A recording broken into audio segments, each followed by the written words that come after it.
Hi friends, సొరకాయ సర్వపిండి చేయడం కోసం లేతగా ఉన్న సొరకాయని ఇలా సన్నగా తురుముకోవాలి. అందులో సన్నగా పొడుగ్గా కట్ చేసిన ఉల్లిపాయలు, కట్ చేసిన కొత్తిమీర, కరివేపాకు వేసి తర్వాత వేయించిన పల్లీలు, నువ్వులు, తర్వాత నానబెట్టిన శనగపప్పు, ఉప్పు, జీలకర్ర వేసి ఒకసారి కలుపుకోవాలి. తర్వాత ఇందులో పచ్చిమిర్చి, ఎల్లిపాయలు, జీలకర్ర కలిపిన పేస్ట్ కూడా వేసేసి ఒకసారి అన్ని స్పైసెస్ బాగా కలిసేలాగా బాగా కలుపుకోవాలి. అన్నీ కలుపుకున్న తర్వాత దీనికి సరిపోయేంత పిండి మాత్రమే వేయాలి, ఎక్కువ పిండి వేయకూడదు, వాటర్ వేయకూడదు.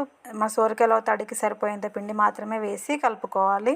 దీనిని మొత్తం చపాతీ పిండిలా కలుపుకొని సర్వపిండి గిన్నె ఉంటుంది కదా మనకి, వెడల్పుగా మందంగా ఉండే గిన్నె, దానికి ఆయిల్ అప్లై చేసి తర్వాత ఇది చపాతీలాగా మొత్తం పరిచి దాని తర్వాత పైన నుంచి మళ్ళీ ఒక టేబుల్ స్పూన్ ఆయిల్ వేసి దీని స్టవ్ని సిమ్లో మూత పెట్టి మాత్రమే ఉడికించుకోవాలి. చలికాలంలో ఎంతో టేస్టీగా ఉండే మంచి స్నాక్ రెడీ.